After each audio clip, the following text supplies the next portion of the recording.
Race 4 is the Coral Distaff at Sandown. It's a listed event, 3-year-old fillies. It's attracted a field of 11, and these are they. Just picking out a couple for you, a couple that really might just shake this up. Auntie Bridie up the top there. Statement, who we'll come to. They will be some of the popular horses. Statement, who is the mount on the day of Ryan Moore. Let's have a look at Statement and what she did first time up this season over at Newbury in a race that, well, courtesy of the winner, Graham, has turned out rather well. She's had excuses since, but this is the piece of form that makes Statement a really strong contender in this race. It was a deep race in many respects, quantity and quality. The winner, Alcohol Free, has gone on to win a Group 1 at Royal Ascot, the Coronation Stakes. And coming through pretty much at the same time, Statement makes her work really hard for her money. So she was up against a filly who'd already won one Group 1 and has won others since. I thought she pulled a bit too hard in the 1,000 guineas. She clearly didn't handle Epsom last time. John, in my view, Statement is not a standout, but a really strong contender in this weekend contest.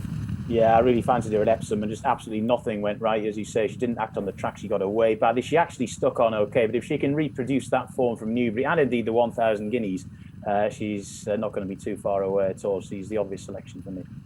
They went so close in the Irish Derby, the same connections just about with Lone Eagle just the other day, so it'd be a slight bit of consolation worth Statement to win. Now, just for anyone else looking to dive in a little bit deeper, Graham, who else would come into your calculations for this? Ready to Venture, definitely. She's lightly raced. I don't think she handled 10 furlongs soft ground last time. There was a deluge before Glasgow Gal ran at Royal Ascot, and she travelled really well and then floundered. Faster conditions will be much better for her. And Shine For You is no star, but she's been running pretty solid races in listed Group 3 company.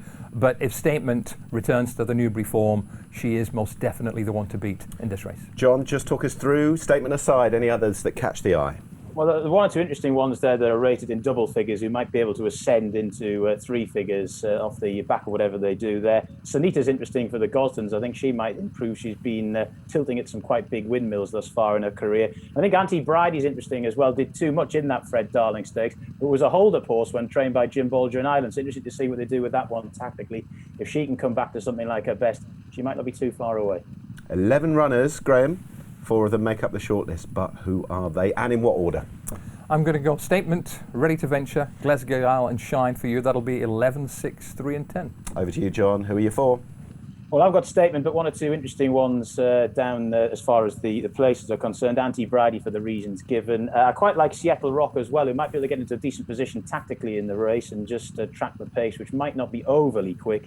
And then Sanita, as I say, I think she wouldn't be one of John Gosden's best fillies yet. But at this level, I'll be interested to see how she gets on.